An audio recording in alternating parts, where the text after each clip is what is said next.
Un tribunal tranquille, comme d'habitude, jusqu'à ce qu'un policier franchisse la ligne et vole une chaîne en or au cou d'un adolescent. Il pense juste exercer son pouvoir, mais il ignore que la femme assise silencieusement derrière le banc est la mère du garçon et qu'elle est la juge. Ce qui commence par de l'humiliation se transforme en un face-à-face entre arrogance et responsabilité. Et lorsque la vérité éclate, elle frappe fort. Isaiah Walker, 17 ans, calme et intelligent, se prépare pour une audience au tribunal. Ce n'est pas un grand événement, juste une petite malentendue à l'école, mais Isaiah porte une chaîne en or précieuse, un héritage de son père décédé, un pompier. En chemin, son grand-père, Moïse, lui dit de garder la tête haute. À leur arrivée au tribunal, l'atmosphère est tendue. Isaiah reste calme, les doigts effleurant la chaîne, un lien avec son père. Alors qu'ils attendent, un agent de la police, l'officier Alan Bragg, apparaît. Son regard sur Isaiah est froid et défiant. Isaiah sent l'hostilité, mais reste immobile. Bragg, après un moment, s'approche et demande « Vous attendez quelque chose ?» Isaïe ne répond pas immédiatement, il reste calme. La tension monte.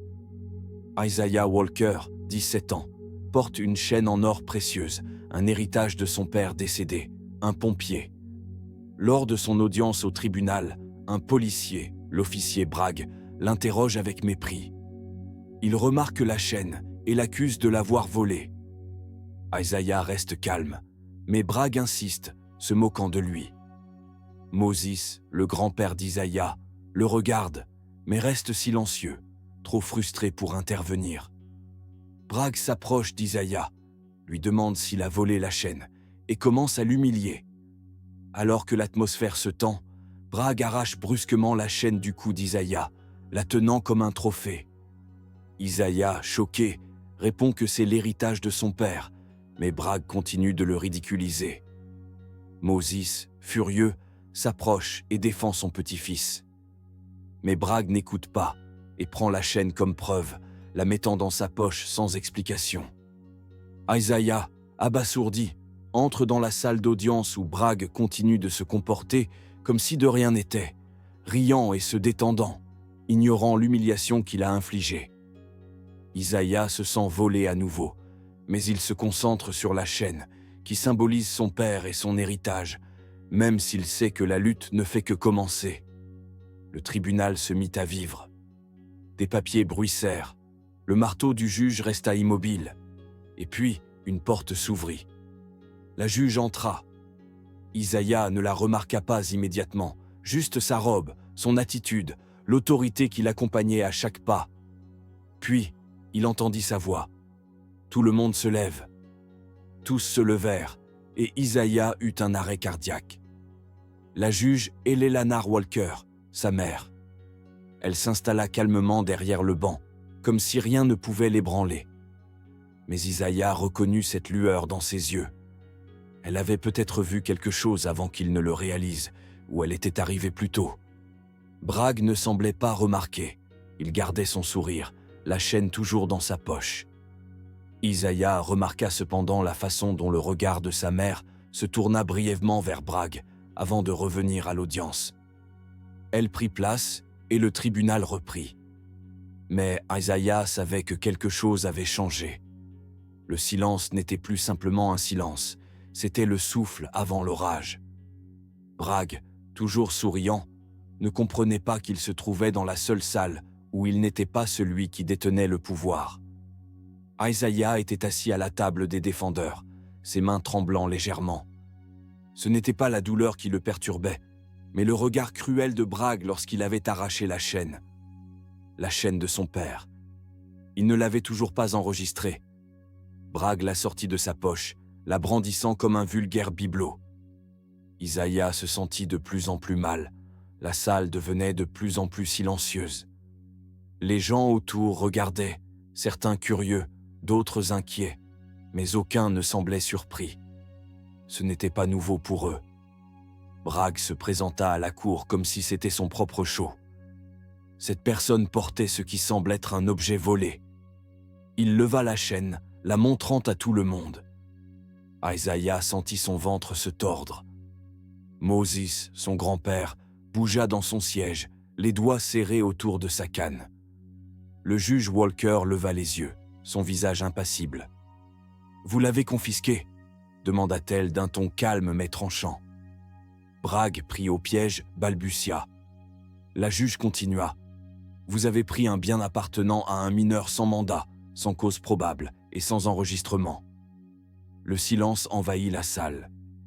Même le procureur, maintenant intéressé, ne disait rien. La juge s'approcha de Bragg, ses mots tranchants comme une lame.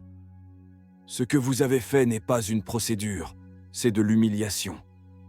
Vous avez dépouillé ce garçon de quelque chose de personnel, de sacré, devant son grand-père, devant ce tribunal, sans raison. » Bragg pâlit, son sourire se fanant. Isaiah se redressa. Il sentit un changement. La juge, sans se laisser émouvoir, conclut. « Et le garçon que vous avez humilié est mon fils. » Un silence choqué s'abattit sur la salle. Les visages se figèrent, certains ouvrant la bouche, d'autres clignant des yeux, stupéfaits. Isaiah se redressa encore plus. Bragg, quant à lui, resta figé, la chaîne toujours pendue dans sa main. Il venait de commettre l'erreur de sa vie dans la seule salle où son insigne ne le rendait pas intouchable. Pendant quelques secondes interminables, personne ne bougea. Bragg, avec la chaîne toujours suspendue, ne savait pas encore ce que son erreur allait lui coûter. Bragg hésita, son regard oscillant entre la chaîne et la juge.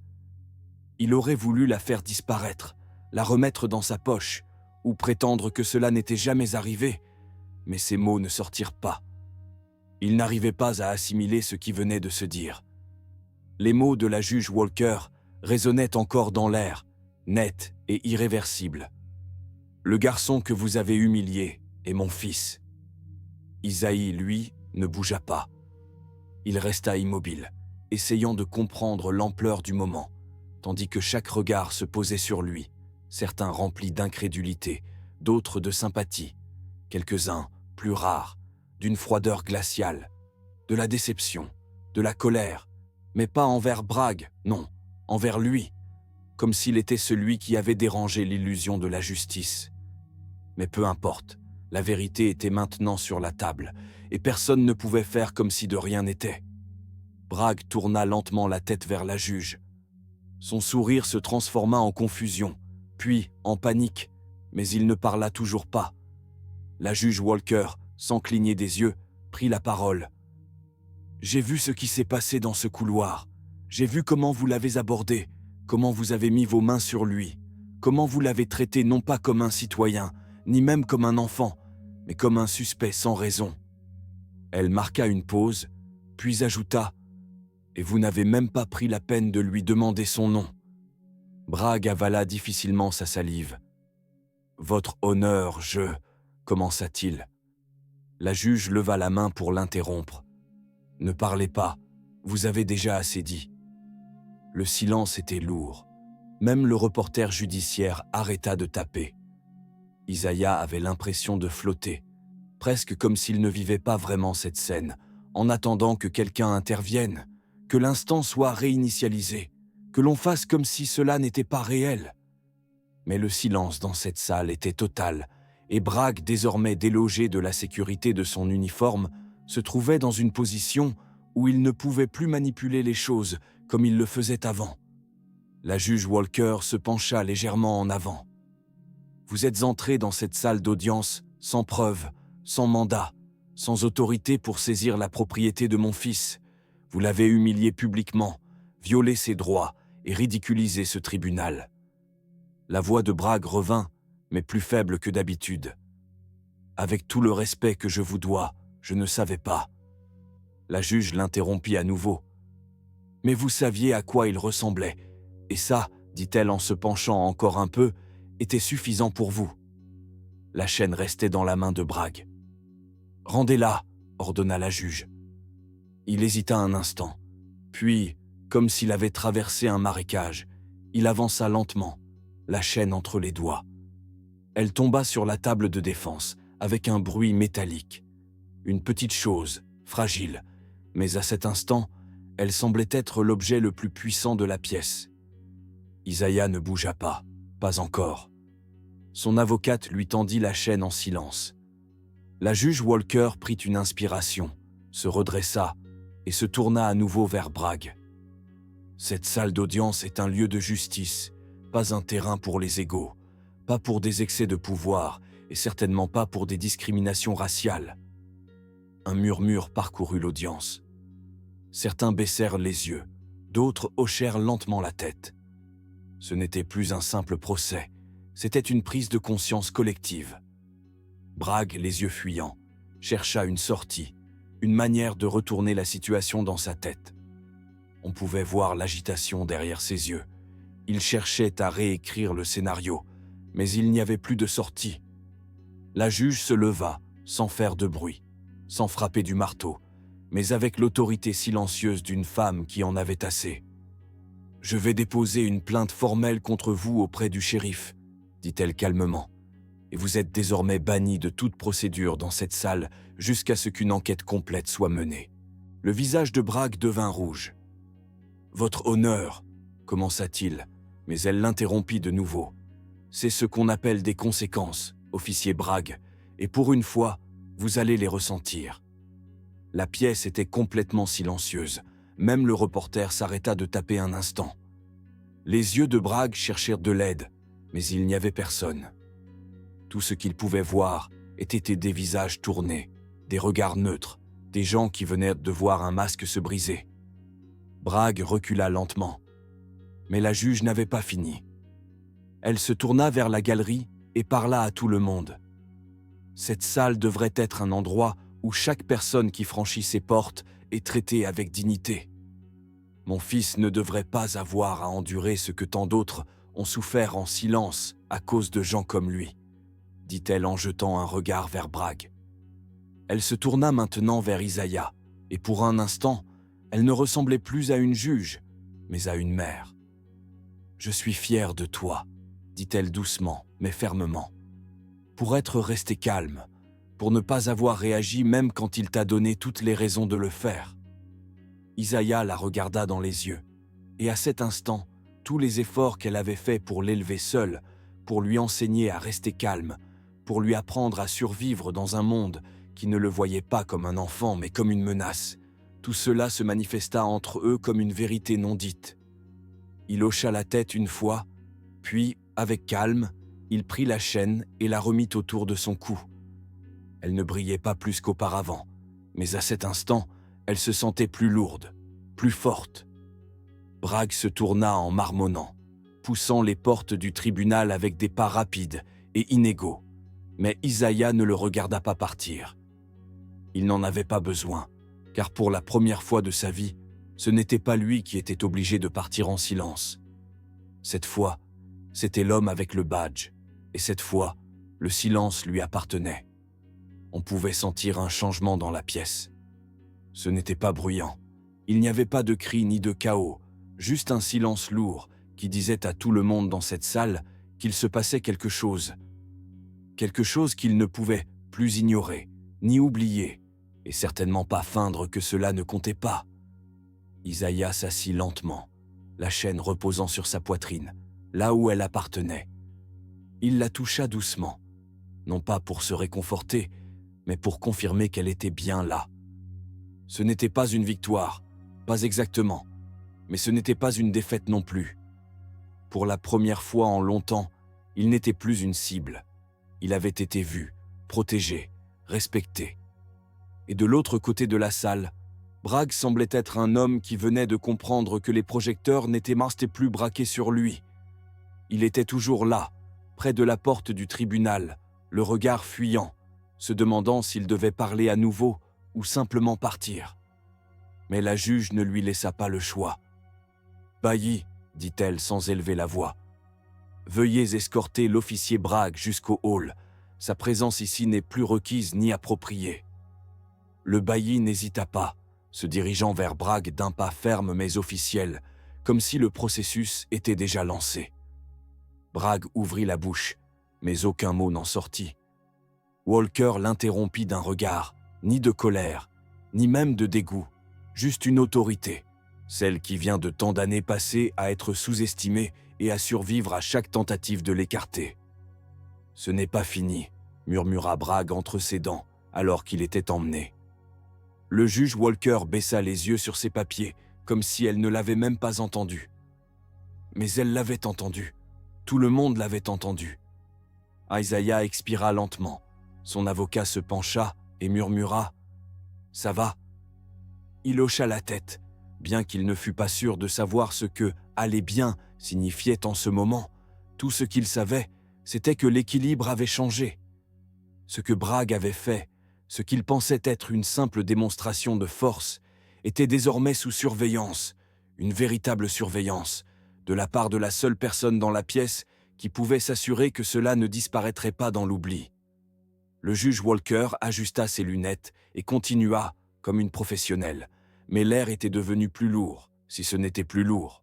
« Avant que nous poursuivions, dit-elle, sa voix calme, que le procès-verbal enregistre que l'objet en question a été rendu à son propriétaire légitime et qu'aucun protocole officiel n'a été suivi par l'agent qui l'a saisi. » La sténographe acquiesça, ses doigts volant sur le clavier.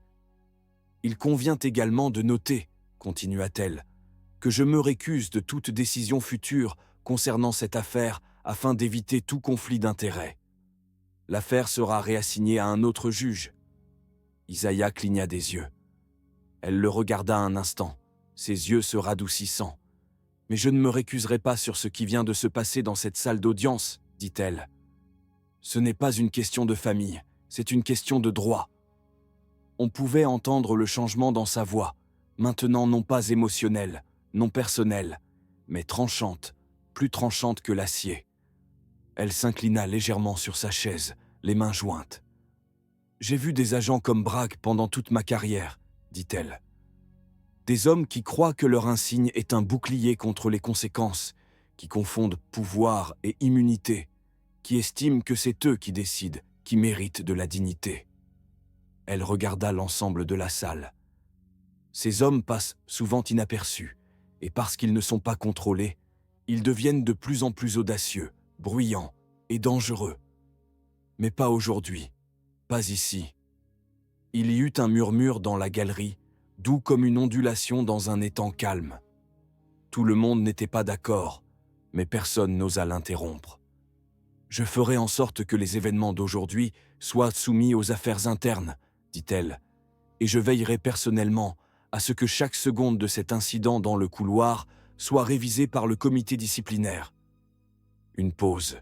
« Et si l'enquête confirme ce que nous avons tous vu aujourd'hui, je déposerai un rapport de faute professionnelle judiciaire directement auprès du département de la justice des États-Unis. » À ce moment-là, il régna un silence lourd, un silence qui faisait résonner les oreilles.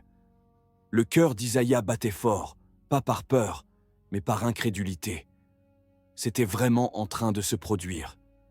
Elle était vraiment en train de le faire, pas seulement pour lui, mais pour tous les autres enfants qui n'avaient pas de juge comme parents, pour tous ceux qui n'avaient pas été vus, qui n'avaient pas été crus.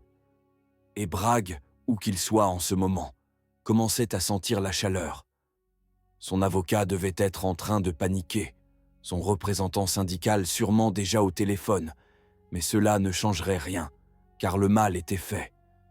Et cette fois, l'histoire ne se terminait pas dans le silence.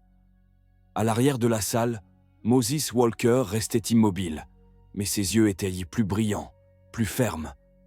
Il n'avait pas bougé depuis le début de l'audience, mais maintenant, à peine, il se permettait de respirer. Il avait vu suffisamment dans sa vie pour savoir que la justice était rarement immédiate, rarement aussi évidente. Et pourtant, la voilà, en train de se dérouler juste devant lui. Le juge Walker revint enfin à l'ordonnance, toussant légèrement, son ton redevenu professionnel. Les charges contre Isaiah Walker sont abandonnées avec préjudice. Aucune action supplémentaire ne sera prise. Isaiah cligna des yeux. Il ne s'y attendait pas, ni si tôt, ni si publiquement. Il regarda son avocat, qui lui fit un petit signe de tête, comme pour lui dire « Tu es libre maintenant ». Et pourtant, cela ne ressemblait pas à de la liberté, pas entièrement, car au fond, Isaiah savait que ce n'était pas juste son nom sur un document judiciaire.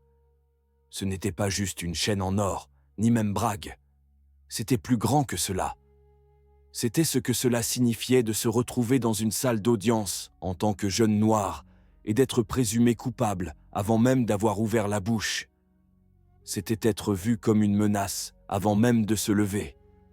C'était combien de fois la justice avait un bandeau sur les yeux, mais elle jetait un coup d'œil par les fissures quand le juge signait l'ordre. Isaiah se leva silencieusement, ses jambes lourdes mais son dos droit. Sa mère ne leva pas les yeux lorsqu'il passa près du banc, mais à mesure qu'il s'approchait de la porte, elle parla de nouveau, doucement, mais suffisamment fort pour qu'il l'entende. « Tu n'as pas perdu aujourd'hui. » Il tourna légèrement la tête. « Tu les as forcés à regarder, » dit-elle, puis elle tourna la page pour revenir à l'affaire suivante, comme si de rien n'était. Mais tout le monde dans cette salle savait que tout avait changé. La porte se ferma derrière Isaiah, mais l'atmosphère dans la salle ne se calma pas. Si quoi que ce soit, elle était devenue plus dense. Le juge Walker était passé à l'affaire suivante, du moins en apparence. Le numéro du cas suivant fut appelé. Le prochain prévenu se leva. Le marteau tomba dans le rythme habituel, mais ce n'était plus la même salle d'audience. Quelque chose s'était ouvert, quelque chose avait craqué. Et que les gens l'admettent ou non, tout le monde le sentait. Les gens dans la galerie murmuraient à voix basse, juste assez pour éviter le mépris, mais le regard disait plus que les mots ne pourraient jamais le faire. Certains étaient impressionnés, d'autres mal à l'aise, quelques-uns furieux, non pas à cause de ce que Bragg avait fait, mais à cause de celui qui avait osé le défier, à cause de celui qui avait pris la parole. Parce qu'aujourd'hui, les choses ne s'étaient même pas passées comme elles étaient censées se passer. À l'arrière de la salle, Moses Walker se leva lentement, sa canne frappant doucement contre le sol alors qu'il se dirigeait vers la sortie. Il ne se précipita pas, ne fit signe à personne. Il se déplaçait comme un homme qui avait attendu des décennies pour voir un jour comme celui-ci, et maintenant qu'il était là, il ne comptait pas en perdre une seconde. Il marcha, la tête baissée. Pendant ce temps, Bragg faisait les 100 pas, mais plus dans la salle d'audience. Il se trouvait maintenant au-delà des portes vitrées doubles, dans le hall du tribunal, les bras croisés, les lèvres serrées, les yeux balayant les caméras de sécurité comme si elles le trahissaient personnellement. Il avait été escorté hors des lieux, comme elle l'avait dit, non pas arrêté, non pas suspendu, mais publiquement évincé. Et pour quelqu'un comme Bragg, c'était pire que les menottes. C'était de l'humiliation, de l'exposition, une tâche qu'il ne pouvait pas effacer avec un insigne ou un sourire en coin. Il sortit son téléphone. Pas de texto, pas d'appel. Ses doigts flottèrent sur l'écran alors qu'il faisait défiler le fil d'actualité, attendant déjà de voir si quelqu'un avait posté une vidéo, attendant les réactions, ou pire, le silence. Car le silence signifiait que le système ne viendrait pas le sauver cette fois. À l'intérieur, le juge Walker termina son agenda, entra dans ses bureaux, et enfin souffla. Ce n'était pas un soupir de soulagement, juste un souffle profond qu'elle ne s'était même pas rendu compte qu'elle retenait depuis 1 heure, car aussi forte qu'elle fût, aussi expérimentée, composée et professionnelle qu'elle devait être, c'était toujours son fils. C'était toujours ce petit garçon qu'elle déposait à l'école primaire avec une boîte de jus et un dossier de sciences. Et maintenant, le voici, se tenant droit, affrontant des hommes 2 fois plus âgés et puissants, sans vaciller. À l'extérieur, Isaiah était assis sur les marches du tribunal, Moses à ses côtés. Le soleil était plus haut dans le ciel, la chaleur traversait la pierre froide sous eux. Pendant un long moment, aucun d'eux ne dit rien, puis Moses parla enfin. « J'ai vu des hommes comme lui toute ma vie, » dit-il d'une voix basse. « Je les ai vus sortir des garçons des salons de coiffure, des services du dimanche, peu importe ce que tu portes ou à quel point tu es intelligent. » Isaiah hocha lentement la tête. « Je sais. »« Non, » dit Moses, ses yeux toujours tournés vers l'avant. « Tu ne sais pas, pas entièrement, pas encore. Mais tu commences. » Ils restèrent silencieux un moment, puis une voix s'éleva derrière eux. « Yo !» Isaiah se tourna. Un jeune homme, peut-être 19 ou 20 ans, se tenait quelques marches plus haut, vêtu d'un jean, d'un sweat à capuche, et avec un air d'incrédulité comme s'il n'avait pas voulu parler, mais ne pouvait s'en empêcher. « T'es le gars de l'intérieur, non ?» demanda-t-il. Isaiah hésita. « Ouais. » Le garçon hocha la tête, mordillant l'intérieur de sa joue. « J'ai vu ce qui s'est passé avec le flic. » Isaïe ne répondit pas. Le garçon s'approcha, regardant autour de lui pour s'assurer que personne n'écoutait. « Bragg foutait en l'air notre quartier depuis des années, dit-il. Mon cousin a été enfermé l'année dernière à cause de lui. Il a dit qu'il avait planté quelque chose, mais personne ne l'a écouté. On a juste pensé... » Il baissa la voix. « C'est comme ça que ça se passe. » Isaiah leva un sourcil. « Alors, qu'est-ce que tu dis ?»« Je dis qu'aujourd'hui c'était différent, » répondit le garçon. « Il n'est pas parti comme si de rien n'était. Les gens ont vu. Tu les as fait voir. » Isaiah baissa les yeux sur la chaîne, sa main reposant légèrement dessus. Le garçon recula un peu, incertain. « En tout cas, je voulais juste dire merci. Pas juste pour ce que t'as fait, mais pour ce que ça veut dire. » Puis il partit, disparaissant dans la foule aussi rapidement qu'il était apparu. Isaiah se laissa retomber en arrière, accablé. Moses rit sous son souffle. « Tu te rends compte de ce qui vient de se passer, non? Ce que tu es devenu. » Isaiah ricana. « Ce n'était pas le plan. »« Ce n'est jamais le plan, » répondit Moses. « Mais parfois, l'histoire te choisit. » À l'intérieur, les rumeurs se répandaient déjà parmi les greffiers du tribunal, les défenseurs publics et même les officiers juniors qui travaillent au détecteur de métal à l'entrée. Les murmures se transformaient en emails. Quelques appels furent passés. Quelqu'un du département du shérif envoya un message à un ami journaliste. Quelqu'un d'autre du bureau du conseil municipal nota de revoir les images de sécurité. Et avant le déjeuner, la vidéo avait déjà fuité. 10 secondes de vidéo floue du couloir montrant Bragg arrachant brutalement une chaîne en or du cou d'un adolescent. Pas de contexte, pas de légende, juste l'acte, brut, laid, indéniable. Lorsque Bragg arriva dans le parking, il avait 3 appels manqués et un message vocal d'un capitaine de brigade. Son nom figurait désormais sur la liste chaude.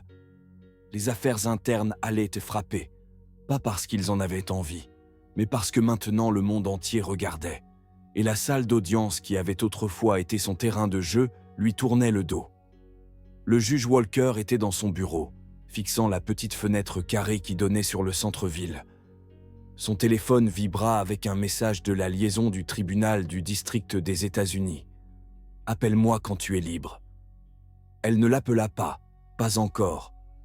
À la place, elle ouvrit son tiroir, sortit une photo d'Isaiah, âgé de 8 ans, souriant largement avec un écart entre ses dents de devant, portant un casque de pompier bien trop grand pour sa tête, le casque de son père. Elle ferma les yeux un instant, juste assez longtemps pour se ressaisir, car ce n'était pas fini, pas encore, mais cela avait commencé. Et parfois, commencer, c'est tout. Le lendemain matin commença plus tôt que d'habitude. Ce ne fut ni le lever du soleil, ni le réveil qui sortit Isaiah du lit, mais la vibration de son téléphone, avec des notifications, des dizaines de textos de gens qu'il connaissait à peine, des groupes de discussion qui s'illuminaient, des liens vers des publications sur les réseaux sociaux qu'il n'avait même pas encore vues. Il se redressa lentement, les yeux encore ajustés, et ouvrit le premier message. C'était une vidéo, juste 10 secondes, une vidéo floue du couloir, granuleuse et inclinée, mais suffisamment claire pour montrer ce qui comptait. Un policier en uniforme qui tend la main et arrache violemment une chaîne en or du cou d'un adolescent. Pas de son, juste l'acte, juste le moment. Et sous la vidéo, la légende. Il ne savait pas que la mère du garçon était le juge. Isaiah fixa l'écran. Cette chaîne, celle qu'il portait encore, sembla soudain peser 100 livres. Il fit défiler les messages, d'autres vidéos, différents angles. Quelqu'un dans la salle d'audience avait filmé depuis son siège.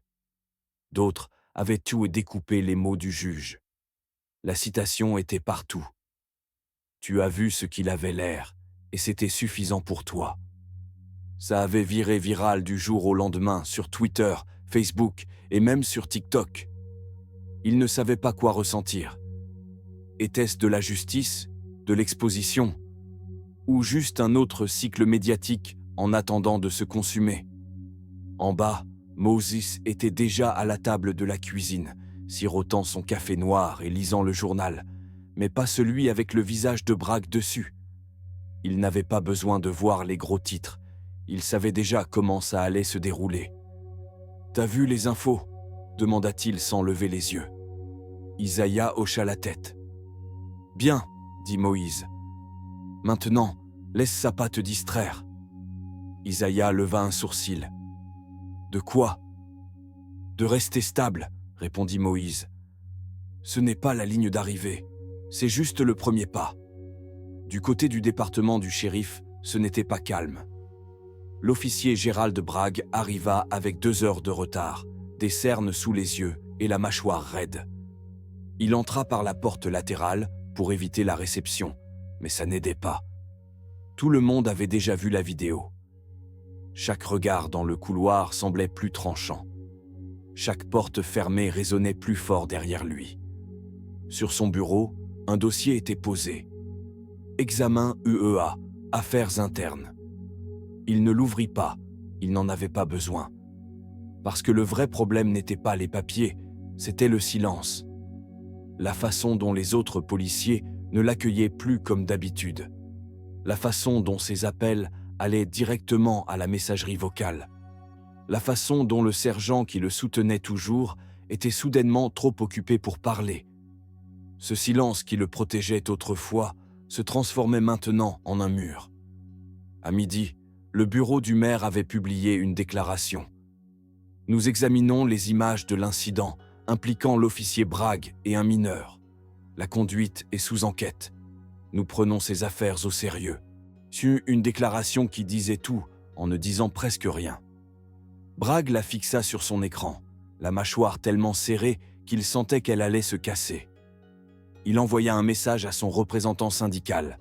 « Je suis en train d'être piégé. » Puis un autre.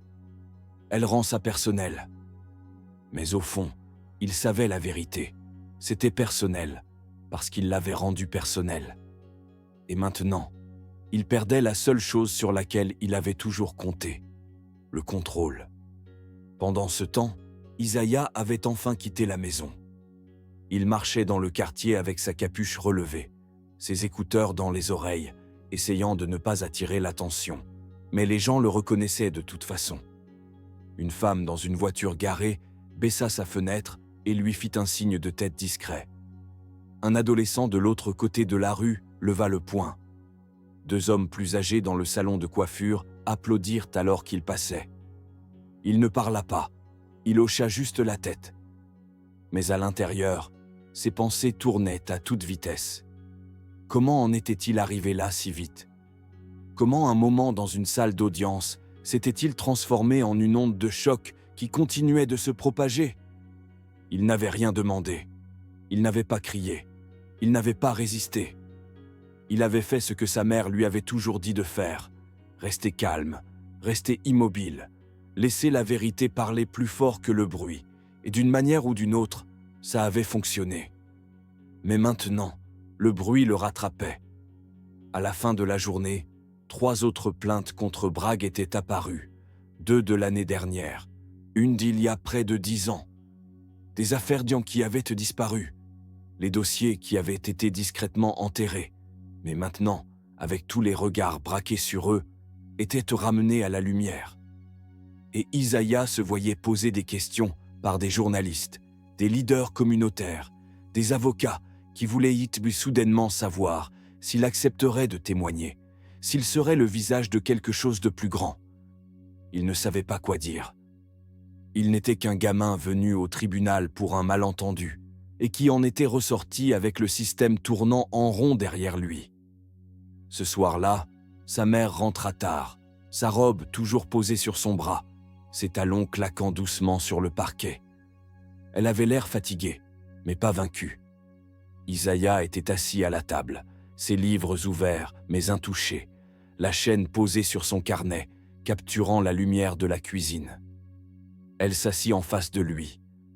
Pendant un moment, aucun des deux ne parla, puis elle dit « Ils ont ouvert une enquête formelle sur l'inconduite. » Il hocha la tête.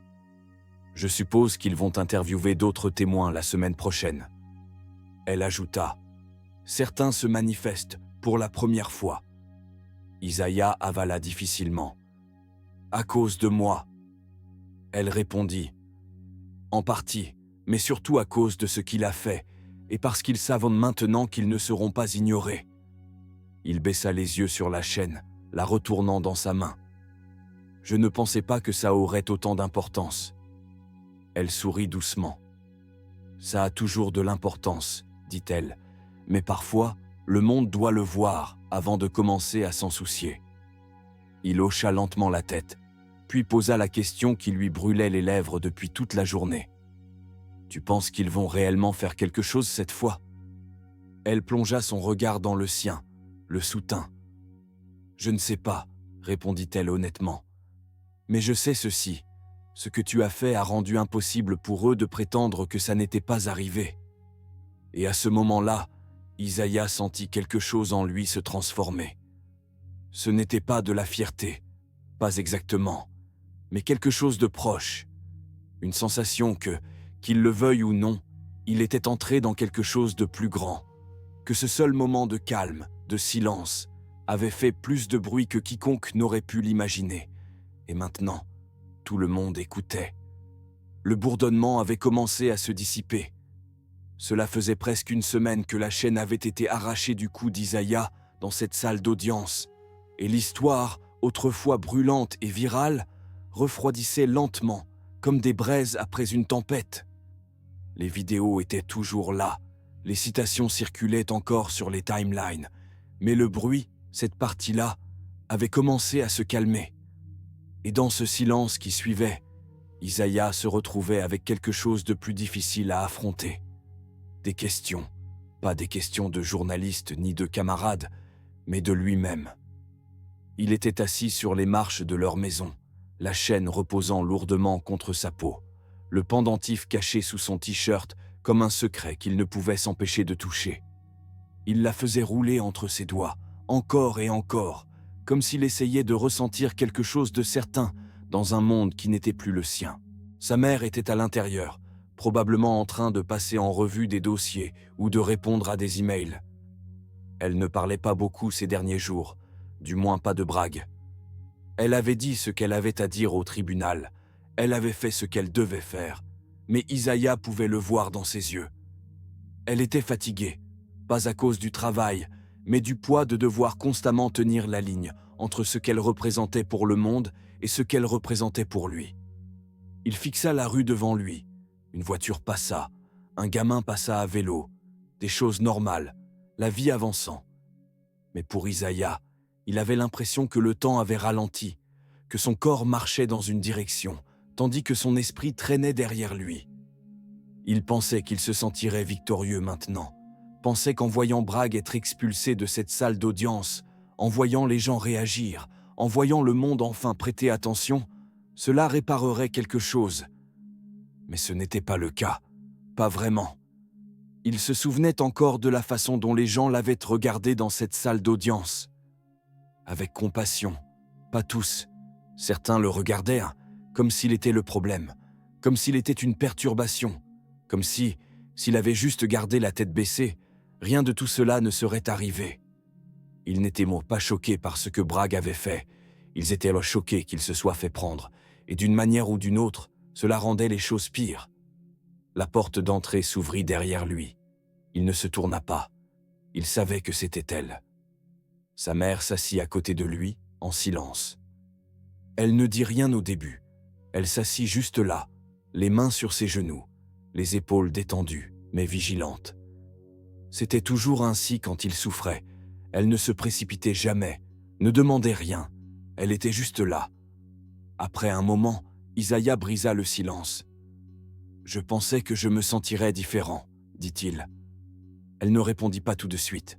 « Je pensais que quand il serait emmené menotter, je me sentirais, je ne sais pas, comme si quelque chose de bien s'était produit. »« Et tu ne te sens pas comme ça ?» demanda-t-elle. Il secoua la tête. « Je sens que ce n'est pas suffisant. » Elle prit une inspiration lente en le regardant. « Ça ne l'est jamais, » dit-elle. Il baissa à nouveau les yeux sur la chaîne. Il obtiendra probablement un poste de bureau. Peut-être qu'il perdra quelques chèques de paie, mais il ne disparaîtra pas. Il sera ailleurs, à faire la même chose à quelqu'un d'autre. Elle acquiesça sans contredire. « Combien de bragues y en a-t-il encore ?» demanda-t-il. « Combien d'autres enfants vont devoir traverser ça ?» Elle regarda la rue, son visage impassible. « Trop, admit-elle. Plus qu'on ne le saura jamais. » Il expira bruyamment, un souffle lourd, comme s'il essayait de chasser quelque chose de sa poitrine. Mais cela ne bougeait pas. « Je suis fatigué, » murmura-t-il. Sa mère se tourna vers lui, sa voix douce mais ferme. « Je sais. » Il s'arrêta un instant, puis la regarda. « Tu te demandes jamais si ça en vaut même la peine ?» Elle plongea son regard dans le sien. « Tout le temps. » Cela le surprit. Il l'avait toujours vue comme une personne solide, certaine, celle qui ne remettait jamais en question le combat, qui ne vacillait jamais. Mais elle ajouta « Mais je continue, parce que si nous arrêtons, si nous commençons à croire que ça n'a pas d'importance, alors il gagne. » Isaiah détourna à nouveau le regard. Il continuait à me regarder comme si j'étais juste un autre gamin noir en colère, dit-il, même après tout ça. Elle acquiesça. Certains d'entre eux te regarderont toujours ainsi. Il serra légèrement les poings. Alors à quoi bon? Elle laissa la question flotter dans l'air un moment, puis répondit. Parce que la manière dont ils te regardent n'est pas ce que tu es, mais la manière dont tu te comportes, la manière dont tu réagis, c'est ça qui te définit. C'est ça qui fait la différence. Il ne répondit pas. Il ne savait pas quoi dire. Elle se pencha légèrement en arrière, appuyant ses bras sur ses genoux. « Il y aura toujours un autre combat, » dit-elle. « Toujours un autre Bragg, toujours une autre salle d'audience, pleine de gens prêts à tourner la tête. C'est juste la vérité. » Isaiah resta silencieux, mais elle ajouta « Il y aura aussi d'autres enfants qui verront ce que tu as fait et réaliseront qu'ils n'ont pas à se taire, qu'ils peuvent tous tenir leur terrain, qu'ils n'ont pas à se rétrécir. » Il se tourna alors vers elle, la regardant vraiment. « Tu penses que j'ai fait quelque chose qui a compté ? Je sais que tu l'as fait, » dit-elle. « Et tout le monde le sait. » Il se mordilla l'intérieur de la joue. « Je n'ai même pas réagi. »« Non, » dit-elle. « Tu ne l'as pas fait. Tu es resté. » Elle marqua une pause. « Et parfois, ça parle plus fort qu'un coup. » Une voiture passa. De la musique s'échappait des fenêtres. 2 adolescents marchaient sur le trottoir, riant de quelque chose sur leur téléphone. Le monde continuait de tourner, mais quelque chose en Isaiah avait changé. Pas complètement. Pas comme s'il était soudainement guéri, confiant ou inébranlablement sûr de sa place dans tout ça, mais quelque chose s'était adouci. Il tourna la chaîne entre ses doigts, à nouveau, puis la glissa lentement sous son t-shirt. Sa mère le regardait. « Je ne veux pas que ce soit la seule fois, » dit-il. Elle haussa un sourcil. « Que veux-tu dire ? » « Je ne veux pas que ce soit la seule fois qu'un type comme lui soit tenu responsable. » Elle acquiesça lentement. « Alors ça ne le sera pas. »« Comment tu sais ?» demanda-t-il. « Parce que tu es encore là, » répondit-elle. « Toujours à poser les bonnes questions, toujours à refuser de te taire. » Isaiah resta silencieux un moment, puis dit « Alors, on continue de se battre. » Elle sourit doucement. « Oui, » dit-elle. « Mais on vit aussi, on rit, on aime, on construit. » Il ne dit rien d'autre, se laissa simplement aller contre les marches et regarda le ciel. Il était bleu, brillant, clair, le genre de ciel qui semblait impossible il y a quelques jours. Et dans ce silence, il ressentit quelque chose qu'il n'avait pas ressenti depuis un moment. Pas la paix, pas encore, mais un but. Le monde ne changeait pas du jour au lendemain. Il n'y avait pas de fanfare, pas de lumière brillante, pas de crédits finaux défilant sur de la musique triomphante, juste un autre jour, un autre matin dans la maison des Walker, mais tout semblait différent. Isaiah se retrouva dans la salle de bain, se regardant dans le miroir. Le même reflet le fixait, la même peau, les mêmes yeux, le même feu calme derrière eux. Mais maintenant, il y avait autre chose, quelque chose de plus profond, comme s'il ne se voyait plus seulement lui-même, mais le poids de ce qu'il portait. Il toucha la chaîne en or, reposant sur sa poitrine. Il ne sursauta plus quand ses doigts la frôlaient. Elle ne lui faisait plus mal, ni ne le faisait s'emporter. C'était juste un rappel, pas seulement de ce qui avait été pris, mais de ce qui avait été rendu, de ce qui avait refusé d'être volé. En bas, la maison commençait à s'éveiller. Sa mère était partie tôt ce matin pour le tribunal. Elle n'avait pas dit grand-chose au petit déjeuner. Elle l'avait juste embrassé sur la joue, touché l'arrière de sa tête et murmuré « Tiens bon ». Maintenant, il comprenait ce qu'elle voulait dire, pas seulement au tribunal, pas seulement avec Bragg, mais dans la vie. Sur le porche, Moïse était assis avec son café, portant son vieux fedora et la même expression, vigilante mais silencieuse. Isaiah s'approcha et s'assit à côté de lui sans un mot. Ils restèrent là un moment, sans parler, un silence qui n'était pas vide, mais plein, plein de compréhension, plein de quelque chose transmis de père en fils, de grand-père en petit-fils. Finalement, Isaïe prit la parole. « Ils l'ont viré, dit-il. » Moses hocha une fois la tête. « Je sais. Les affaires internes ont terminé l'enquête. Les autres plaintes, 3 d'entre elles, toutes confirmées. L'une d'elles n'avait même pas été mise sur papier avant maintenant. Ouais, ils disent qu'il ne travaillera plus dans les forces de l'ordre. » Moses but une gorgée de son café. « Bien. » Isaiah se pencha en arrière, laissant le soleil du matin lui caresser le visage. « Et maintenant ?» Son grand-père rit doucement sous son souffle. « Maintenant tu respires, tu continues d'avancer et tu prêtes attention. »« Attention à quoi ?» demanda Isaiah. « À ce qu'ils vont faire ensuite et à ce que tu deviens, » répondit Moses. Isaiah resta un moment avec cette question, car il y avait réfléchi pendant des jours. Et maintenant, que se passe-t-il quand l'histoire cesse de faire le buzz, quand les téléphones arrêtent de vibrer, quand les gens cessent d'applaudir? Que se passe-t-il quand tu n'es plus le garçon qui s'est dressé contre le flic et que tu redeviens juste un autre enfant? Mais peut-être que c'était ça, le but. Peut-être que tu n'étais pas censé attendre que le monde continue de te féliciter. Peut-être que tu étais censé continuer à avancer, continuer à choisir, continuer à devenir. Plus tard, cet après-midi, Isaiah se retrouva à marcher dans Main Street, sans sweat à capuche, sans écouteurs, juste lui, le soleil dans le dos et une calme sérénité qui avait mis des jours à se développer.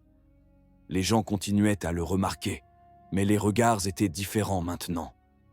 Pas tous d'admiration, certains étaient hésitants, certains incertains, d'autres ne savaient toujours pas quoi penser de lui, et honnêtement, cela lui convenait, parce qu'Isaiah savait qui il était. Il passa devant le salon de coiffure. Quelqu'un frappa la vitre et lui fit un signe de tête. Il passa devant le centre. Communautaire, une jeune femme lui fit un signe de la main depuis les marches, l'une des greffières du tribunal. Elle lui fit un signe de remerciement. Il hocha la tête et continua à marcher. Pas loin devant, un groupe d'enfants se tenait près de l'arrêt de bus, des collégiens, peut-être 13 ou 14 ans. L'un d'eux portait un t-shirt avec l'inscription « La justice est plus forte quand elle est silencieuse ». Isaiah sourit. Il ne s'attendait pas à cela, à rien de tout cela. Il n'avait pas demandé à être l'exemple de quelqu'un. Il avait simplement refusé de se laisser effacer et, d'une manière ou d'une autre, Cela suffisait à allumer une mèche. Ce soir-là, le courrier arriva en retard. Isaiah feuilleta les enveloppes. La plupart étaient de la publicité, jusqu'à ce qu'une attira son attention. Elle était adressée à son nom, écrite à la main, sans adresse d'expéditeur. Il l'ouvrit délicatement. À l'intérieur, il y avait une seule feuille de papier, sans nom, juste un message. « J'étais dans la salle d'audience ce jour-là. Tu n'as pas crié, tu n'as pas lutté, mais tu nous as rappelé à tous ce à quoi ressemble réellement le pouvoir. Tu m'as rappelé. » Isaiah fixa le papier pendant un long moment, le plia, le glissa dans son carnet, entre ses notes d'histoire et ses brochures universitaires. Ce soir-là, sa mère rentra plus tôt que d'habitude. Elle entra par la porte d'entrée, déposa ses clés dans le bol comme d'habitude et lui lança ce regard familier. « Ça va ?» Il hocha la tête. Elle sourit, mais ce n'était pas le sourire fier de la salle d'audience. C'était le vrai sourire, celui qu'elle réservait au moment que personne d'autre ne voyait. Il la suivit dans la cuisine et l'aida à préparer le dîner. Ils ne parlèrent ni de Bragg, ni de la presse, ni des réunions qu'elle avait eues avec les dirigeants de la ville dans des bureaux fermés. Au lieu de cela, ils parlèrent de son essai pour l'université, de savoir s'il voulait étudier le journalisme ou la sociologie, de l'héritage que son père avait laissé, pas seulement en tant que pompier, mais en tant qu'homme qui ne passait jamais devant quelqu'un en détresse. Ils parlèrent de choses réelles, de choses silencieuses, de choses qui comptaient. Après le dîner, Isaiah sortit sur le porche arrière, téléphone à la main, les notifications en mode silencieux. Il ouvrit l'application Notes et tapa 4 mots. Ne détourne pas les yeux. Il n'était pas sûr de ce qu'il écrivait, peut-être pour lui-même, peut-être que c'était la première ligne de quelque chose de plus grand, peut-être une promesse. Une semaine plus tard, l'école l'invita à parler lors d'une assemblée, pas sur Bragg, mais sur le courage, la voix, la présence. Isaiah se tenait au microphone devant des centaines d'élèves qui avaient vu la vidéo, entendu l'histoire, murmuré à son sujet dans les couloirs. Et quand il parla, sa voix ne trembla pas. « Je n'avais pas prévu de devenir quoi que ce soit ce jour-là, » dit-il. « Je ne suis pas allé au tribunal à la recherche d'un combat. Je n'ai juste pas laissé quelqu'un me prendre quelque chose sans raison. » Il marqua une pause. « Cela ne semble peut-être pas courageux, mais parfois, le courage n'est pas bruyant. Parfois, c'est juste ne pas fléchir, ne pas plier, ne pas disparaître. » Il regarda autour de lui. « Et si même un d'entre vous s'en souvient, quand le moment viendra, alors peut-être que cette chaîne n'était pas seulement la mienne. » L'auditorium était silencieux, puis un seul applaudissement, puis un autre, et la salle se remplit du genre de son que l'on n'oublie pas. De retour à la maison, il écrivit un nouvel essai pour une bourse. Cette fois, le titre était « Le poids de ce que nous gardons ». Il le commença ainsi. « On a essayé de me prendre quelque chose de petit, quelque chose de personnel, mais ce qu'ils ne savaient pas, c'était ce que portait cette chose et ce que je portais aussi. Je m'appelle Isaiah Walker et je suis toujours debout. Vous savez, parfois, la vie ne nous donne pas de grands moments dramatiques pour montrer qui nous sommes. Parfois, c'est dans les moments silencieux, quand on ne crie pas, qu'on ne se bat pas, mais qu'on refuse toujours de disparaître. C'est ce qu'a fait Isaïe. Il n'a pas haussé la voix, il n'a pas riposté, mais il a tenu son terrain avec dignité, et ce courage silencieux a tout changé. Vous voyez, le monde ne récompense pas toujours l'immobilité. Il loue le bruyant, l'audacieux, le rapide. Mais pour ceux d'entre nous qui avons vécu assez longtemps, nous savons mieux. Nous savons que la véritable force est souvent silencieuse. C'est savoir quand parler et quand simplement être présent suffit. Cette histoire nous rappelle que peu importe à quel point le système semble brisé, peu importe à quel point le monde semble injuste, il y a du pouvoir à se présenter, à tenir sa tête haute et à dire « Tu ne prendras pas ma valeur ». Alors, si tu regardes ça et que tu t'es déjà senti invisible ou négligé, souviens-toi que tu comptes. Ta présence compte, Et parfois, simplement en te tenant droit, tu donnes à quelqu'un d'autre la force de se lever aussi. Ce n'est pas juste l'histoire d'un garçon et d'une chaîne, c'est l'histoire de nous tous. Et si cette histoire t'a parlé, même un peu, n'hésite pas à appuyer sur le bouton « J'aime », à t'abonner et à activer les notifications. Car nous avons d'autres histoires à venir, des histoires qui nous rappellent qui nous sommes et ce pourquoi nous restons.